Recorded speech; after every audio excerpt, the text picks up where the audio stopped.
அனைவருக்கும் வணக்கம். கல்லூரி உதவி பேராசிரியர் தேர்வுக்காக கட்டுரை இப்போ நம்ம பார்க்க போகிறோம். கட்டுரைக்கான தலைப்பு அப்படின்னு பார்த்தோன்னா, சமூக சீர்திருத்த இயக்கங்களின் மகளிரின் பங்களிப்பினை விவரி. கட்டுரையோட தலைப்பு சமூக சீர்திருத்த இயக்கங்களின் மகளிரின் பங்களிப்பு. இதில் நம்ம நிறைய உட்தலைப்புகள் போடலாம்.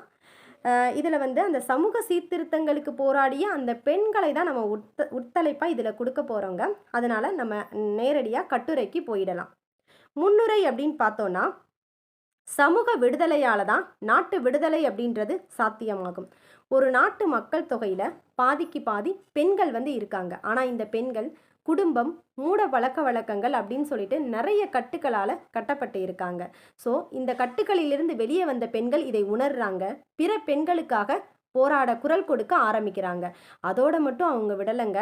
அவங்க சமுதாய சீர்திருத்தத்திலையும் நம்ம நாட்டு விடுதலையிலையும் தங்களை ஈடுபடுத்திக்கிறாங்க. இதுக்காக நிறைய போராட்டங்களும் கிளர்ச்சிகளையும் பண்ணுறாங்க. இப்படிப்பட்ட பெண்களை தான் நாம் இந்த கட்டுரையில் பார்க்க போகிறோம். இதில் வேலூர் ராமாமிர்தம், மருத்துவர் முத்துலட்சுமி, மருத்துவர் தர்மாம்பாள், நீலாம்பிகை அம்மையார், தில்லையாடி வள்ளையம்மை, வேலூர் நாச்சியார், அஞ்சலை அம்மாள், அம்புஜத்தம்மாள், இது மாதிரி நிறைய பெண்களை நம்ம பார்த்துக்கிட்டே போகலாம். ஸோ இவங்களை தான் இந்த கட்டுரையில் இப்போ நம்ம பார்க்க போகிறோம். மூவலூர் ராமாமிர்தம் அப்படின்னு பார்த்தோன்னா, இவர் திருவாவூரில் மயிலாடுதுறை அருகே உள்ள மூவலூர் அப்படின்ற ஒரு கிராமத்தில் பிறந்தவங்க. திராவிட இயக்கத்தின் அரசியல் ஆர்வலராகவும் செயல்பட்டிருக்காங்க. தேவதாசி முறையை ஒழிப்பதற்காக பாடுபட்டவங்க. 1936ஆம் ஆண்டு வெளிவந்த இவரது சுயசரிதை புதினமான தாசிகளின் மோசவலை அல்லது மதிப்பெற்ற மைனர் என்ற புதினம் தேவதாசிகளின் அவல நிலையை வெளிப்படுத்தியிருக்கு. ஏன்னா இவங்க அந்த குலத்தில் பிறந்தவங்க தான். தேவதாசிகளினுடைய அந்த கொடுமைகளை எல்லாம் பார்த்துருக்காங்க. ஸோ அதை அம்பலப்படுத்தணும் அப்படின்ற ஒரு நோக்கத்திற்காகவும், தேவதாசி முறையை ஒழிக்கணும் அப்படின்ற ஒரு நோக்கத்திற்காகவும் எழுதினது தான் இந்த புதினம். பெரியாரினுடைய ஆதரவாளராக இருந்த இவர் அண்ணாவின் திராவிட முன்னேற்ற கழகத்துக்கு வந்த பின்பு அதிலையும் உறுப்பினராக இருந்திருக்காங்க. இறுதி வரையும் திராவிட கழகத்திலேயே செயல்பட்டிருக்காங்க. இவங்க மொழிப்போர்லையும் பங்கு கொண்டிருக்காங்க. அதுக்கு ஒரு உதாரணம் அப்படின்னு பார்த்தோம் அப்படின்னா, உறையூர் முதல் சென்னை வரைக்கும் 577 மைல் நடைபயணம் மேற்கொண்டு 87 பொதுக்கூட்டங்களையும் உரையாடல் பண்ணியிருக்காங்க. ஸோ இவங்களினுடைய இந்த சேவையை பாராட்டி நம்ம தமிழக அரசு ஏழை பெண்கள் உதவித்தொகை இவர் பெயரில் தான் வழங்கிட்டு வருதுங்க. தற்போது அரசு பள்ளிகளில் படித்து உயர்நிலை கல்வியை அரசு கல்லூரியில் தொடரும் ஏழை மாணவிகளுக்கு மாதந்தோறும் உதவித்தொகை அளிக்கும் திட்டம் இவர் பெயரில் தான் வழங்கப்பட்டுட்டு வருது. அடுத்து நாம் பார்க்குறது வேலூர் நாச்சியார். வேலூர் நாச்சியார் அப்படின்னா, ராணி வேலு நாச்சியார் 18ஆம் நூற்றாண்டில் தமிழ்நாட்டின் சிவகங்கை பகுதியில் ராணியாக திகழ்ந்தவர்.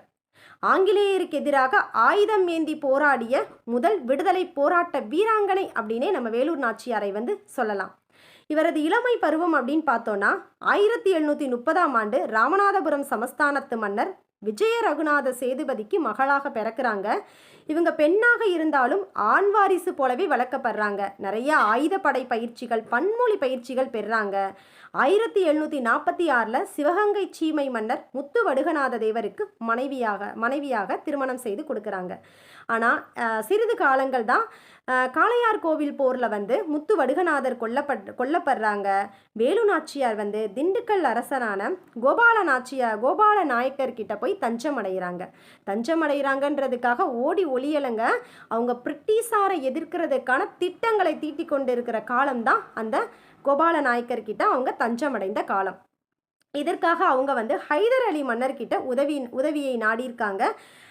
ஹைதர் அலி மன்னரும் 50,000 போர் வீரர்களையும் ஒரு பீரங்கி படையையும் இவங்களுக்கு கொடுத்து உதவியிருக்காங்க. ஸோ 50,000 போர் வீரர்களோடு இந்த படையானது சிவகங்கையை நோக்கி புறப்படுது. எளிதாக சிவகங்கையையும் வென்று இறுதியாக வேலூர் நாச்சியார் சிவகங்கையை மீட்டுடுறாங்க. தன்னுடைய இறுதி காலம் வரைக்கும் சிவகங்கையை ஆண்ட ஒரு வீர மங்கை அப்படின்னா நம்ம வேலூர் நாச்சியாரை தாங்க சொல்ல முடியும். இறுதி வரைக்கும் ஆங்கிலேயரால் நம்ம வேலூர் நாச்சியாரை வெல்லவே முடியலை. அடுத்து நம்ம பார்க்க போகிறது யார் அப்படின்னா, இவங்க மருத்துவர் முத்துலட்சுமி அம்மையாரை பார்க்க போகிறோம். இந்தியாவில் மருத்துவத்தில் பட்டம் பெற்ற முதல் பெண் அவங்க தான். மருத்துவத்துறையில் மட்டுமல்லாது அரசியல் மற்றும் சமூக சீர்திருத்த நடவடிக்கைகளையும் தன்னை ஈடுபடுத்திக்கிட்டாங்க. தேவதாசி அமைப்புக்கு எதிராக போராட்டங்களையும் தொடர்ச்சியாக பங்கேற்றவங்க தான் முத்துலட்சுமி. தேவதாசி அமைப்புக்கு எதிராக ஆற்றிய இவரது பங்களிப்பை பாராட்டி 1927ஆம் ஆண்டு தமிழக சட்ட மேலவைக்கு இவர் பரிந்துரைக்கப்படுறாங்க. மகாத்மா காந்தி சிறையில் அடைக்கப்பட்ட போது தனது சட்டமன்ற பதவியை விலகுறாங்க. சட்டமன்ற பதவியிலேருந்து முத்துலட்சுமி அம்மையார் பதவி விலகுறாங்க. சென்னையில் சாந்தோமில் அம்வை இல்லம் என்ற ஒரு பெயரில் ஆதரவற்றோர் இல்லத்தை தொடங்கி நடத்தினவங்க தான் முத்துலட்சுமி அம்மையார். அடுத்து மருத்துவர் தர்மாம்பாள். இவர் தஞ்சைக்கு அருகில் உள்ள கருந்தட்டான்குடியில் பிறந்தவங்க. பெரியாரின் கருத்துக்களால் ஈர்க்கப்பட்ட இவர் விதவை மறுமணம், அதுக்கப்புறம் ஜாதி கலப்பு மனம், இது மாணிக்க நிறைய செயல்பாடுகளில் மிகுந்த முனைப்பு காட்டியிருக்காங்க. அதுக்காக நிறைய போராட்டங்கள் பண்ணி சிறைக்கெல்லாம் போயிருக்காங்க. ஹிந்தி திணிப்பு போராட்டங்கள்லையும் பல முறை சிறைக்கு சென்றவங்க தான் தர்மாம்பாள் அம்மையார். இவங்க தமிழ் இலக்கிய வளர்ச்சியிலையும் மிகுந்த ஆர்வம் காட்டியிருக்காங்க. 1940ஆம் ஆண்டு வரை தமிழ் ஆசிரியர்கள் சமுதாயத்துக்கு உரிய அங்கீகாரம் அவங்களுக்கு கொடுக்கலங்க. தமிழ் ஆசிரியர்களுக்கு உரிய அதிகாரமும் அங்கீகாரமும் கொடுக்கணும், அவங்களுக்கும் பிற ஆசிரியர்களுக்கு சமமாக ஊதியம் வழங்கணும் அப்படின்னு சொல்லிட்டு முதல்ல போராடினவங்க யார் அப்படின்னா தர்மாம்பாள் தான். அதுக்காக அவங்க இழிவு வாரம் அப்படின்ற ஒரு போராட்டத்தை தொடங்கி நடத்தியிருக்காங்க. இதன் விளைவாக அப்போதைய கல்வி அமைச்சராக இருந்த அந்த அவினாசிலிங்கம் மற்ற ஆசிரியர்களைப் போலவே தமிழாசிரியர்களுக்கும் சம ஊதியம் வழங்க வழி செஞ்சுருக்காங்க. அப்புறம் மாணவர்களின் தமிழ் திறன் வளர சென்னை மாணவர் மன்றம் ஒன்றை உருவாக்கி செயல்படுத்தியிருக்காங்க. இவரது தமிழ் சேவையை பாராட்டி வீர தமிழன்னை அப்படின்ற ஒரு பட்டம் இவங்களுக்கு வழங்கியிருக்காங்க. அடுத்து நீலாம்பிகை அம்மையார். தனித்தமிழ் இயக்கத்தை உருவாக்கின மறைமலை அடிகளினுடைய புதல்வி தான் இந்த நீலாம்பிகை அம்மையார். 1938 தமிழ்நாட்டு பெண்கள் மாநாட்டில் இவங்க கலந்துக்கிட்டாங்கங்க. அந்த மாநாட்டில் தமிழ்நாடும் தமிழ் மொழியும் முன்னேறுவது எப்படி அப்படின்ற ஒரு பெயரில் கட்டுரை வாசிச்சிருக்காங்க நீலாம்பிகை அம்மையார். அது மட்டும் இல்லாமல் நிறைய மொழிப்போரில் பங்கேற்ற ஒரு வீரமங்கை தான் நீலாம்பிகை அம்மையார். அடுத்தது தில்லையாடி வள்ளையம்மை. இவங்க நம்ம இந்திய குடியினர் தான். ஆனால் இவங்க எங்கே பிறக்கிறாங்க அப்படின்னா தென்னாப்பிரிக்காவில் ஜோஹன்ஸ்பர்க் நகரில் பிறந்தவங்க தான் இந்த தில்லையாடி வள்ளையம்மை. தென்னாப்பிரிக்காவில் இந்தியாவுக்கு இழைக்கப்பட்ட அந்த வரி சுமை மற்றும் பிற காரணங்களை முன்வைத்து பல போராட்டங்கள் நடைபெற்றதில் இவங்க தொடர்ந்து பங்கேற்றுக்கிட்டாங்க. ஸோ இவங்க இறக்கும்போது இவருடைய வயது எத்தனை அப்படின்னா 16 வயது தான். அப்போ குழந்தை பருவத்தில் இருந்தே தென்னாப்பிரிக்காவில் இந்தியர்களுக்கு இழைக்கப்பட்ட போராட்டங்கள் எல்லாத்துலேயுமே கலந்து கொண்டு தனது பங்களிப்பை செலுத்தியிருக்காங்க. ஸோ அந்த சிறையிலேயும் 16 வயதிலேயே இவர் உயிர் துறந்துட்டாங்க. தென்னாப்பிரிக்காவில் போராடிய இவர் காந்தியின் நெஞ்சில் நீங்காத இடம்பெற்ற ஒரு வீரமங்கை தான் தில்லையாடி வள்ளையம்மை. இந்த தில்லையாடி வள்ளையம்மையை பற்றிய ஒரு பதிவை இந்தியன் ஒப்பீனியன் அப்படின்ற ஒரு இதழில் காந்தியடிகள் எழுதியிருப்பார். அது என்னன்னா, எனது சகோதரி மரணத்தை விட அவங்களுடைய சகோதரி இறந்ததை காட்டிலும் தில்லையாடி வள்ளையம்மையினுடைய மரணம் அவங்களுக்கு பேரடியாக இருந்ததான் காந்தியடிகளுக்கு. இதை இந்தியன் ஒப்பீனியன் அப்படின்ற இதழில் பதிவு பண்ணியிருப்பார். அடுத்தது அஞ்சலை அம்மாளை நம்ம பார்க்க போகிறோம். அஞ்சலை அம்மாள் அப்படின்னா இவங்க ஒரு ஏழை குடும்பத்தில் பிறந்தவங்க தான். இருந்தாலும் தன்னுடைய வீடு சொத்து அனைத்தையும் விற்று விடுதலைக்காக போராடின ஒரு வீர பெண் தான் அஞ்சலை அம்மாள். இவங்க 1921 ஒத்துழையாமை இயக்கத்திலையும், அதுக்கப்புறம் நீலன் சிலை அகற்றுதல் அப்படின்ற போராட்டம், உப்பு காய்ச்சும் போராட்டம், வெள்ளையினை வெளியேறி இயக்கம், மறியல் போராட்டம், அதுக்கப்புறம் தனியால் அறப்போராட்டம், இந்த மாதிரிக்கு நிறைய போராட்டங்களில் ஈடுபட்ட ஒரு வீரப்பெண் அஞ்சலை அம்மாள். இதுக்காக இவங்க வேலூர், கடலூர், திருச்சி, பெல்லாரி இந்த மாதிரிக்கு நிறைய சிறைகளில் அடைக்கப்பட்டிருக்காங்க.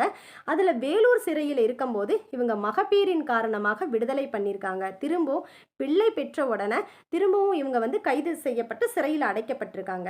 ஸோ இவரை பற்றின ஒரு முக்கிய நிகழ்வு அப்படின்னு பார்த்தோன்னா, இந்த நீலன் சிலை அகற்றுதல் அப்படின்ற அந்த போராட்டத்தில் தனது 9 வயது மகளான அம்மா கண்ணோட கலந்துக்கிட்டாங்க. அந்த போராட்டத்தில் அம்மா கண்ணோடையே சிறையில் அடைக்கப்பட்ட அடைக்கப்பட்டிருக்காங்க அஞ்சலை அம்மாள். ஸோ இந்த விஷயத்தை அடைந்த காந்தியடிகள் வந்து அஞ்சலை அம்மாளை பார்க்கறதுக்காக வந்து சிறைக்கு வராங்க.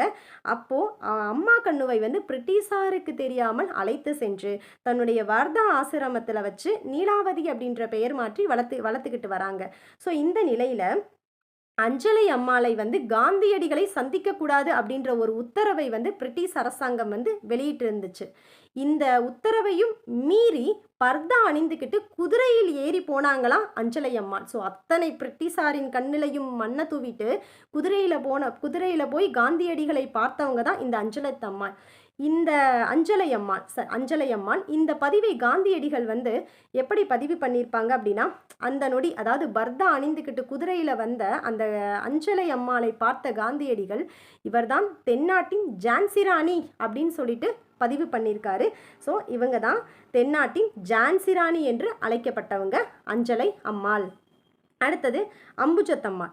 அம்புஜத்தம்மாள் அப்படின்னா இவங்க ஒரு செல்வர் குடியில் பிறந்தவங்க தான். பல மொழிகளை கற்று தெரிந்தவங்க தான் இந்த அம்புஜத்தம்மாள். இவங்க வந்து கஸ்தூரிபாய் அம்மையாரின் மேலே இருந்த ஈடுபாட்டினால் செல்வர் குடியில் பிறந்திருந்தாலும் ஒரு எளிமையான வாழ்வு வாழ்ந்தவங்க தாங்க இந்த அம்புஜத்தம்மாள். இவங்களுக்கு நிறைய கட்டுப்பாடுகள் இருந்திருக்கு. அத்தனை கட்டுப்பாடுகளையும் தகர்த்து எறிந்துட்டு சுதந்திரத்துக்காக போராடினவங்க தான் இந்த அம்புஜத்தம்மாள். ஸோ இவங்க வைமு கோதை நாயகி, ருக்மணி, இது மாணிக்க பிற நிறைய பேர் கூட நட்பு கொண்டு இருந்திருக்காங்க. அந்த நட்பின் விளைவாக பெண் அடிமைக்கு எதிராக குரல் கொடுத்திருக்காங்க அம்புஜத்தம்மாள். அதே மாதிரி மகாகவி பாரதியாரின் பாடல் பாடினாலே நிறைய எவ்வளவோ வீரம் நமக்கு அப்படி பொங்கி ஏலும். ஸோ அந்த மகாகவி பாரதியினுடைய பாடலை பாடி விடுதலை உணர்வை ஊட்டினவங்க தான் இந்த அம்புஜத்தம்மாள். ஸோ இவங்க நான் கண்ட பாரதம் அப்படின்ற ஒரு நூலும் எழுதியிருக்காங்க. அந்நிய துணிக்கு எதிராக மறியல் போராட்டம் பண்ணி வேலூர் சிறையில் அடைக்கப்பட்டிருக்காங்க. வேலூர் சிறையில் அடைக்கப்பட்ட போது மட்டும் அவங்க வந்து ஓய்ந்து விடலைங்க. அங்கே போயும் தான் கற்ற பல மொழிகளையும் அங்கே கைதிகளாக இருந்த பிறருக்கும் சொல்லி கொடுத்துருக்காங்க. ஸோ இவங்களுடைய அந்த சமூக சேவையை நம்ம பாராட்டியே ஆகணும் அம்புஜத்தம்மாள். அடுத்து நம்ம பார்க்குறது ராணி மங்கம்மாள்.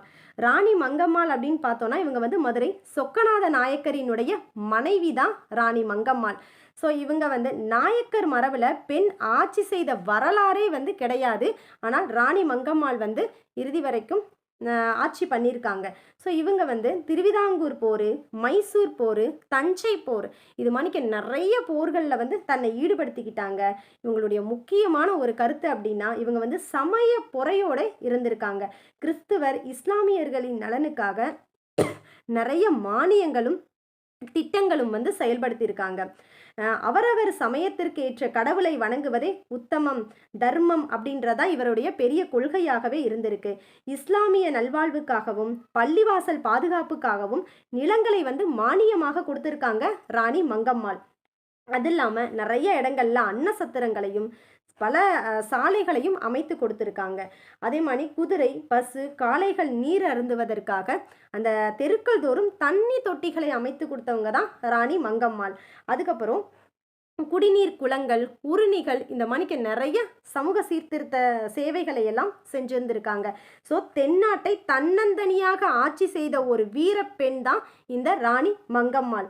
அதுக்கப்புறம் மக்கள் நலம் நாடுவோர் பட்டியலில் ராணி மங்கம்மாள் பெயர் மங்காத புகழோடு விளங்கும் அப்படின்றதுல சந்தேகமே இல்லை. ஸோ இன்னும் நம்ம நிறைய பெண்களை சொல்லலாம். அந்த 300 வார்த்தைகளுக்கு இந்த கட்டுரை போதுமானதாக இருக்குங்க.